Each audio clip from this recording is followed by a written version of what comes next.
जय माता दी। दोस्तों, किसी भी व्यक्ति को कोई बीमारी हो, यदि समय पर वह बीमारी का इलाज करवा लेता है तो कार्य शीघ्र बन जाता है, आदमी स्वस्थ हो जाता है। लेकिन वो जितना जितना देर करता है, बीमारी बढ़ती चली जाती है और उसका इलाज उतना ही कठिन हो जाता है।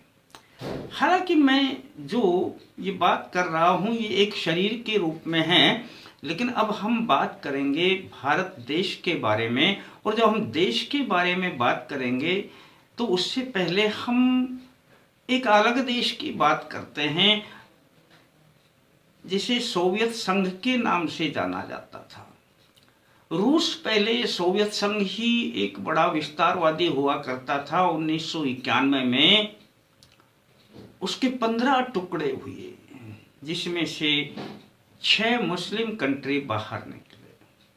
हालांकि मुस्लिम कंट्री तो उनमें से अपने आप को 5 ही बताते हैं, परंतु छठा अजरबैजान जो अपने आप को सेकुलर बताता है, अब वो कितना सेकुलर है ये तो जानते नहीं, पर वहां पर भी 97% मुस्लिम पाए जाते हैं।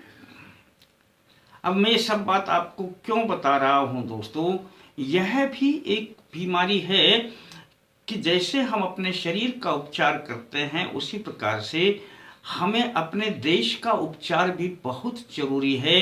सोवियत संघ पहले ही कौन कितनी जनगणना है और कहाँ कहाँ वे किस हिसाब से बढ़ रहे हैं उनका उन्हें कोई मतलब नहीं हुआ करता था। वह इस बात की तरफ ध्यान ही नहीं देता था।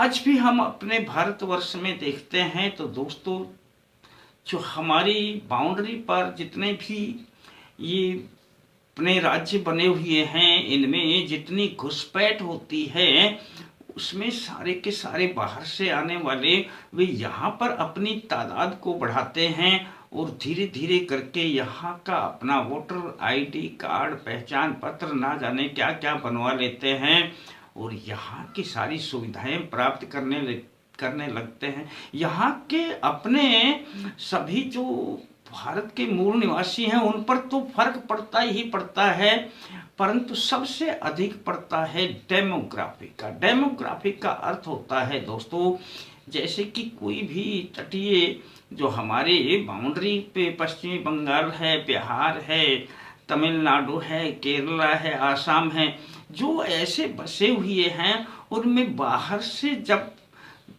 दूसरे संप्रदाय के लोग आते हैं, धर्म के लोग आते हैं, मुस्लिम लोग आते हैं, तो वे अपनी यहाँ पर तादाद बढ़ाने लग जाते हैं। और उस तादाद का अर्थ हुआ करता है कि यहाँ पर जो मूल निवासी हैं, मूल हिंदू हैं, उनकी तादाद कम हो जाती है और वे अपनी एक अलग इस राज्य को मानने लगते हैं। और कई बार तो ऐसा होता है कि वे अपना अलग देश की मांग कर देते हैं।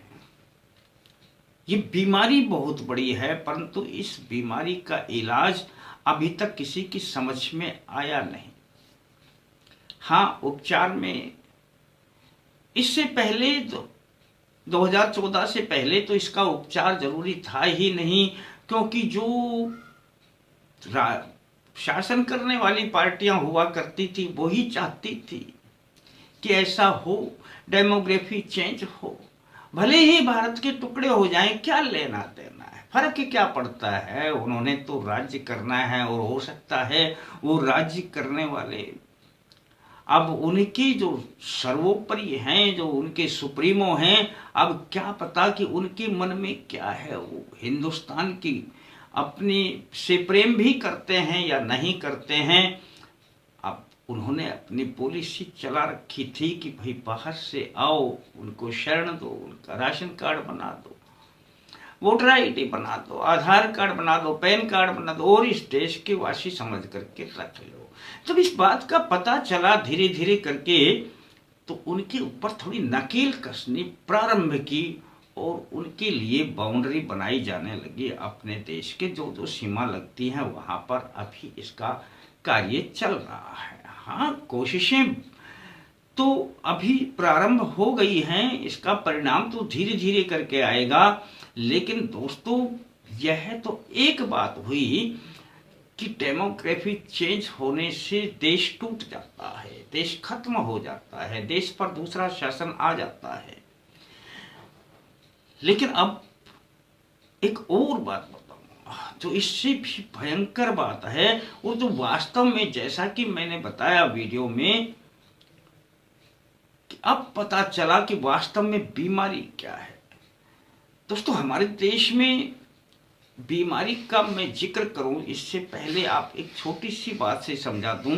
ये पूरा विश्व केवल दो ही भागों में बटा हुआ है, मुस्लिम राज्य और ईसाई राज्य। बाकी किसी राज्य की कोई गणना ही नहीं है, कोई गिनता ही नहीं है, किन्हीं लोगों की परवाह ही नहीं है कौन रहते हैं यहाँ पर, कौन नहीं रहते हैं। बस ये दो जो प्रकार के लोग हैं, ये चाहते हैं कि जो बाकी शेष लोग हैं उनको, ईसाई चाहते हैं हम ईसाई बना लें, मुस्लिम चाहते हैं हम मुस्लिम बना लें, बाद में देखा जाएगा जो होगा, इनका तो अस्तित्व खत्म करो। अब भारत के लिए सबसे बड़ी समस्या यही बनी हुई है। इसके लिए दो चीजें काम करती है। मुस्लिम तो इस पर अपनी नीति अपनाते हैं छल और भय की, और ईसाई अपनाते हैं प्रलोभन की। अब छल और भय को तो दूर करने के लिए यहाँ पर योगी का शासन है, और ऐसे ऐसे योगी यहाँ पर और भी बहुत से मुख्यमंत्री बनने लग गए हैं। परंतु प्रलोभन की नीति से कैसे छुटकारा पाया जाए, ये है सबसे बड़ी बीमारी। प्रलोभन दो, ईसाई बना दो, और ये सबसे बड़ा भयंकर कार्य चल रहा है। दोस्तों, इस देश में जब 2014 में प्रधानमंत्री बने मोदी जी, तब उन्हें धीरे धीरे करके ये बात का पता चला कि आखिर माजरा है क्या। तब उन्होंने देखा कि ये विदेश से फंडिंग आती है, और इस फंडिंग से यहाँ पर धर्म परिवर्तन करवा दिया जाता है, ईसाई बना दिया जाता है। न जाने कितने ही ईसाई देश बन चुके हैं, इसी आधार पर बन चुके हैं। विश्व में ईसाई देशों की संख्या भी कम नहीं है दोस्तों, और भारत के साथ भी यही होने वाला था। लेकिन अब जब बीमारी समझ में आ गई है, तो उसका उपचार भी करने के लिए मोदी ने पूरी कमर कस ली है। प्रधानमंत्री नरेंद्र मोदी जी इसके लिए पूरी कमर कस चुके हैं। और दोस्तों, यह जो पैसा आता है बाहर से, इसके ऊपर एक कानून बनाया जाता है, हमारे भारत में है, इसको FCRA कानून बोलते हैं, यानी कि फॉरेन कंट्रीब्यूशन रेगुलेशन एक्ट। अब ये भारत से बाहर से जो अंशदान आता है, विदेशों से जो अंशदान है, उसका विनियम यानी कि कानून। अब पैसा आया तो वो धर्मांतरण के लिए प्रयोग होता है, और इनके लिए संस्थाएं खुली हुई हैं जिनको NGO बोलते हैं।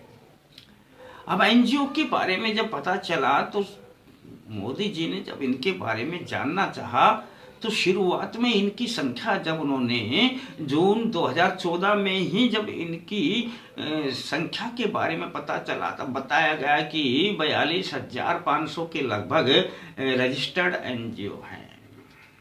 कोई बात नहीं, 42,500 हैं, इनके ऊपर भी नकेल कसी जाएगी। लेकिन दोस्तों, यह इसकी जनगणना सही नहीं थी। इनको जो रजिस्ट्रेशन करते हैं, वे अपने अपने राज्य अपने रजिस्ट्रेशन देते हैं।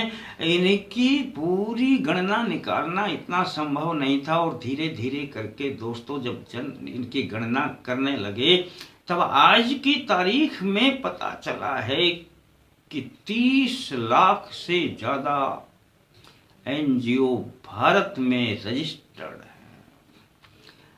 आप सोचकर तंग रह जाएंगे।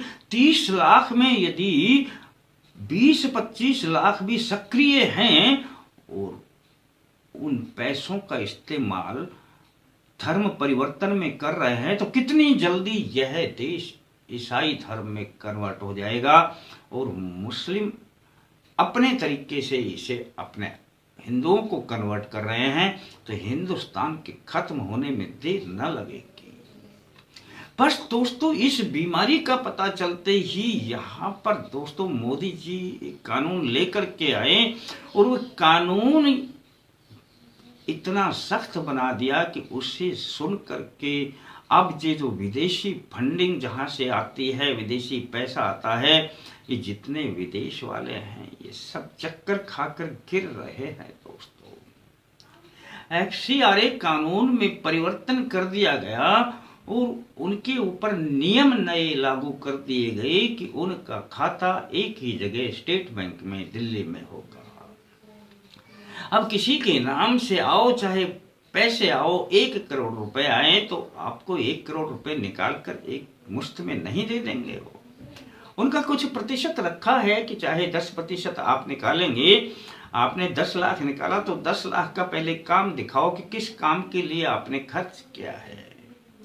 उस काम के लिए यदि वाजिब खर्च करने का आप अपना पूरा ब्यौरा दे देते हैं, तब आपको अगली किस्त मिलेगी, दूसरे 10 लाख ये। इतना ही नहीं दोस्तों, अब स्टेट बैंक के पास पूरा लेखा जोखा होता है कि इस NGO के पास पैसे कहां से और कितने आ रहे हैं। अब अलग अलग बैंकों में पता नहीं चलता था, ना जाने कितने पैसे आए और क्या उन्होंने पैसों का कितना दुरुपयोग किया।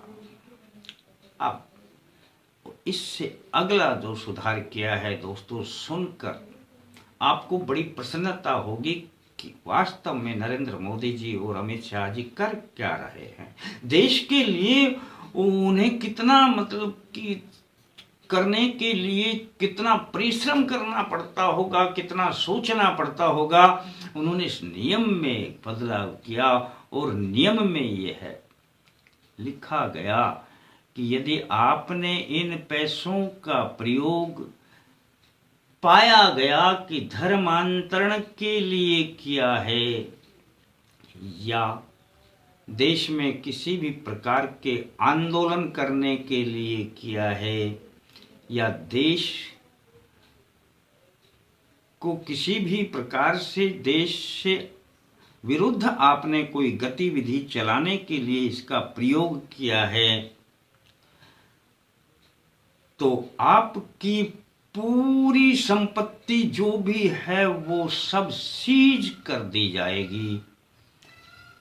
आपका चल और अचल संपत्ति। यह जो दूसरा नियम है दोस्तों, वास्तव में यह जो बड़ी बीमारी थी, इसका यह एक ही इलाज है। पहले ऐसा नहीं हुआ करता था। पहले उन्होंने पैसे मंगवाए, अगर उसका हिसाब नहीं मिला, गलत काम भी कर दिया, कितने ही धर्मांतरण करवा दिए, पता चला तो NGO का रजिस्ट्रेशन कैंसिल कर दिया। कोई बात नहीं, दूसरे नाम से NGO खुल जाएंगे, तीसरे नाम से NGO खुल जाएंगे। खोलने वाले तो वही हैं, अपने नाम से नहीं, घरवाली के नाम से, बेटे के नाम से, पोते के नाम से, रिश्तेदार के नाम से। कितने NGO, 30 लाख NGO दोस्तों देश को तोड़ने में, देश के धर्मांतरण करने में नित्य लगे हुए हैं, 24 घंटा सक्रिय हैं दोस्तों। इनके ऊपर एक करारा प्रहार किया है नरेंद्र मोदी जी ने। दोस्तों आपको कैसा लगता है, क्या ये होना चाहिए? आप अपनी प्रतिक्रिया कमेंट्स में जरूर लिखें। मिलते हैं अगले अंक में, तब तक के लिए जय माता दी।